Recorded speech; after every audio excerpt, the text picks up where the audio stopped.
নমস্কার শ্রোতা বন্ধুরা, আমি শর্মিষ্ঠা চ্যাটার্জি বলছি। আমার আধ্যাত্মিক কথা চ্যানেলে আপনাদের সকলকে অভিনন্দন জানাই। বন্ধুরা, পরমেশ্বরের কৃপায় আপনারা নিশ্চয়ই সকলে ভালো আছেন এবং সুস্থ আছেন। আজ আমি ইক্ষ্বাকু বংশীয় রাজা ভগীরথ কিভাবে মা গঙ্গাকে স্বর্গলোক থেকে মর্তধামে আনয়ন করেছিলেন তারই কিছু কাহিনী আপনাদের কাছে বর্ণনা করব। মা গঙ্গার প্রণাম মন্ত্র। সদ্য পাতক সংহন্ত্রী, সদ্য দুঃখ বিনাশিনী, সুখদা মোক্ষদা গঙ্গা, গঙ্গৈব পরমাগতি, নমো গঙ্গা, নমো গঙ্গা, নমো গঙ্গা। প্রথমে আমি মা গঙ্গার ভৌগোলিক অবস্থান সম্পর্কে কিছু কথা আপনাদেরকে জানাবো। আপনারা প্রত্যেকেই জানেন, গঙ্গা নদী হিন্দুদের কাছে একটি অত্যন্ত পবিত্র নদী। এই নদী ভারতবর্ষ ও বাংলাদেশে প্রবাহিত একটি আন্তর্জাতিক নদী। গঙ্গা নদীর দৈর্ঘ্য 2704 কিলোমিটার। মা গঙ্গার উৎপত্তি হিমালয় পর্বতমালার গঙ্গোত্রী হিমবাহের গোমুখ গুহা থেকে। এই হিমবাহটি ভারতবর্ষের উত্তরাখণ্ড রাজ্যের উত্তর কাশী জেলায় অবস্থিত। অলকানন্দা নদী ও ভাগীরথী নদীর সঙ্গমস্থলটি দেবপ্রয়াগ নামে পরিচিত। এখানে এই দুটি নদী মিলিত হয়ে গঙ্গা নদীর সৃষ্টি করেছে। গঙ্গা জলের উৎস অনেকগুলি ছোট ছোট নদী। এর মধ্যে 6টি দীর্ঘতম জলধারা হল অলকানন্দা, ধৌলি গঙ্গা, নন্দাকিনী, পিণ্ডার, মন্দাকিনী ও ভাগীরথী। এটি পঞ্চপ্রয়াগ নামে পরিচিত। পঞ্চপ্রয়াগে আপনারা অনেকেই তীর্থ করতে যান, খুবই পুণ্যের তীর্থ, অনেকেই এটা জানেন।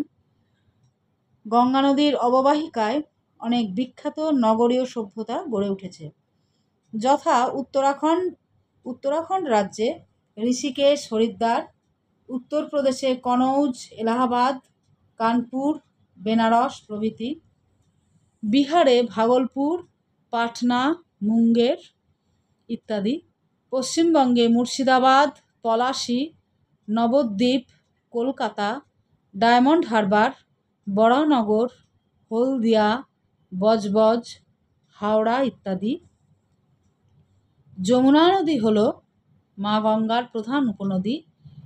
এই যমুনা নদী ভারতবর্ষের রাজধানী দিল্লির উপর দিয়ে প্রবাহিত হয়েছে। গঙ্গা নদীর মূল শাখা, যেটা পদ্মা নামে বাংলাদেশে প্রবাহিত হয়েছে, সেই পদ্মা নদীর ধারেও আপনারা জানেন বহু বিখ্যাত বিখ্যাত নগর গড়ে উঠেছে, যথা রাজশাহী, পাবনা, ঢাকা, গাজীপুর, ফরিদপুর, চট্টগ্রাম বা চিটাগাঁও, নোয়াখালী, বরিশাল ইত্যাদি। বাংলাদেশে ব্রহ্মপুত্রের বৃহত্তম শাখা নদী যমুনা নদীর সঙ্গমস্থল পর্যন্ত গঙ্গা নদীর মূল শাখা পদ্মা নদী এবং আরও দক্ষিণে গিয়ে গঙ্গা ব্রহ্মপুত্রের দ্বিতীয় বৃহত্তম শাখা নদী মেঘনা নাম ধারণ করে একসাথে বঙ্গোপসাগরে গিয়ে মিশেছে। গঙ্গা ব্রহ্মপুত্র নদীর বদ্বীপ অর্থাৎ গাঙ্গেয় বদ্বীপ বিশ্বের বৃহত্তম বদ্বীপ। এইবার আমি একটু পৌরাণিক ঘটনার দিকে তাকাবো। হিন্দু ধর্মে মা গঙ্গা দেবী রূপে বিশেষ রূপে পূজিতা। হিন্দুরা বিশ্বাস করেন, পতিত পাবনী মা গঙ্গায় স্নান করলে সমস্ত পাপ ধুয়ে মুছে যায় এবং জীবকুল মোক্ষ লাভ করে। ভগবান বিষ্ণুর বাম চরণ থেকে মা গঙ্গার সৃষ্টি হয়েছে। ব্রহ্মার কমণ্ডলুতে তাঁর নিজের স্বরূপ প্রকাশ করে মহাদেবের জটার মধ্যে তিনি অবস্থান করেন। অপরদিকে মা গঙ্গা পর্বতরাজ হিমালয় ও তাঁর পত্নী মেনকার কন্যা এবং দেবী পার্বতী বা মা দুর্গার ভগিনী। পুরাণ মতে রাজা সগর ছিলেন 60,000 পুত্রের জনক। তিনি একবার অশ্বমেধ যজ্ঞ করবেন বলে স্থির করেন। দেবরাজ ইন্দ্র ঈর্ষান্বিত হয়ে যজ্ঞের পবিত্র ঘোড়া অপহরণ করেন। সগর রাজা তাঁর 60,000 পুত্রকে অশ্বের অন্বেষণে প্রেরণ করেন। তাঁরা পাতালে গিয়ে ধ্যানমগ্ন অবস্থায় ভগবান কপিল মুনিকে দেখতে পান। কপিল মুনির কাছে ঘোড়াটিকেও তারা দেখতে পান। মহর্ষির ধ্যান ভঙ্গ করলে ক্রুদ্ধ মহর্ষি দৃষ্টিপাত মাত্র তাদের ভস্ম করে দেন। সগর রাজার 60,000 সন্তানের আত্মা পারলৌকিক ক্রিয়ার অভাবে প্রেত রূপে আবদ্ধ হয়ে থাকেন।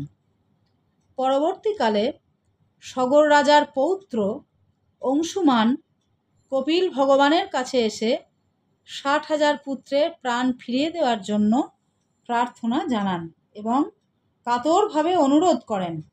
ভগবান কপিল মুনি বলেন, স্বর্গের নদী মা গঙ্গা মর্তলোকে নেমে এসে তাঁর পূর্বপুরুষদের ভস্ম স্পর্শ করলে তবেই তাঁরা প্রাণ ফিরে পাবেন। পরে সগর রাজার বংশধর রাজা দিলীপের পুত্র ভগীরথ তাদের আত্মার মুক্তি কামনার্থে প্রজাপতি ব্রহ্মা ও ভগবান শিব শঙ্করের উদ্দেশ্যে কঠিন তপস্যা শুরু করেন। গুরু ত্রিথলের উপদেশে তিনি 1000 বছর ধরে 60,000 অভিশপ্ত পূর্বপুরুষের পাপের প্রায়শ্চিত্ত করেন ও কপিল মুনির অভিসম্পাত থেকে তাঁদের উদ্ধারের জন্য দেবী গঙ্গাকে সন্তুষ্ট করার প্রয়াস করেন। দেবী গঙ্গা ভগীরথের তপস্যায় সন্তুষ্ট হয়ে তাঁকে বলেন, তিনি যে প্রচণ্ড গতিবেগে স্বর্গ থেকে মর্তে আসবেন তাঁর বেগ নিয়ন্ত্রণ করার ক্ষমতা একমাত্র ভগবান মহাদেবেরই আছে। ভগীরথ ভগবান শিবের কাছে কাতরভাবে প্রার্থনা করলে ভগবান ভোলানাথ ভগীরথের প্রার্থনা শোনেন ও স্বর্গ থেকে পতিত মা গঙ্গা দেবীকে তাঁর জটায় ধারণ করেন। গঙ্গা নদী নদীরূপে মর্তধামে বাহিত হন। মা গঙ্গাকে জটায় ধারণ করেন বলে মহাদেবের অপর নাম গঙ্গাধর। স্বর্গ, মর্ত ও পাতাল তিনলোকেই মা গঙ্গার অবাধ বিচরণ, তাই তিনি ত্রিপথগামিনী। যেহেতু রাজা ভগীরথ মা গঙ্গাকে স্বর্গ থেকে মর্তে আনয়ন করেন, সেই হেতু গঙ্গার মূল শাখা নদীর নাম ভাগীরথী। পুরাণ মতে কথিত আছে, মর্তে ভগীরথকে অনুসরণ করার সময় দেবী গঙ্গা ঋষি জহ্নুর আশ্রম প্লাবিত করে দেন। উগ্রতপা জহ্নু মুনি ক্রোধে অন্ধ হয়ে মা গঙ্গার সমস্ত জল পান করে নেন। তখন দেবগণ গঙ্গার মুক্তির জন্য ঋষির কাছে কাতরভাবে প্রার্থনা করতে থাকেন।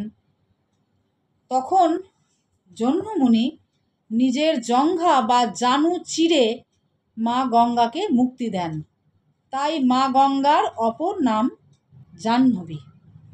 এই রূপে ইক্ষ্বাকু বংশীয় রাজা ভগীরথ তাঁর 60,000 পূর্বপুরুষের বিদেহী আত্মাকে পতিত পাবনী মা গঙ্গার সাহায্যে মুক্তি দেন বা তাদের আত্মার সদ্গতি করেন। আমি এরপর গঙ্গা স্নানের একটি বিশেষ মন্ত্র উচ্চারণ করব, তারপর আমার এপিসোড শেষ করব। ওং বিষ্ণু পদার্ঘ সম্ভূতে গঙ্গে ত্রিপথগামিনী ধর্ম দ্রবিতি বিখ্যাতে পাপং মে হর জাহ্নবী শ্রদ্ধয়া ভক্তি সম্পন্নে শ্রীমার্ত দেবী জাহ্নবী অমৃতে নাম্বুনা দেবী ভাগীরথী পুনিহি মাম। এর অর্থ, হে মা গঙ্গা, তুমি ভগবান বিষ্ণুর চরণামৃত হইতে উৎপন্না। তুমি ত্রিধারায় স্বর্গ, মর্ত, পাতাল এই ত্রিপথে গমন করিতেছ। ধর্মই দ্রবীভূত হইয়া তোমার জলময়ী মূর্তিতে পরিণত হইয়াছেন বলিয়া তুমি ধর্মদ্রবী নামে বিখ্যাত হইয়াছ। হে মা জাহ্নবী, তুমি আমার পাপ গ্রহণ করো। হে দেবী জাহ্নবী, হে মাতো, আমি শ্রদ্ধাবশত তোমার প্রতি ভক্তিযুক্ত হওয়ায়, হে দেবী ভাগীরথী, তুমি স্বীয় অমৃতময় জল দ্বারা আমাকে পবিত্র করো। নমস্কার, সকলে ভালো থাকবেন, আনন্দে থাকবেন। পরের দিন আবার নতুন কোনো কাহিনী নিয়ে আপনাদের সামনে হাজির হব। ওম শ্রী পরমাত্মনেই নমঃ।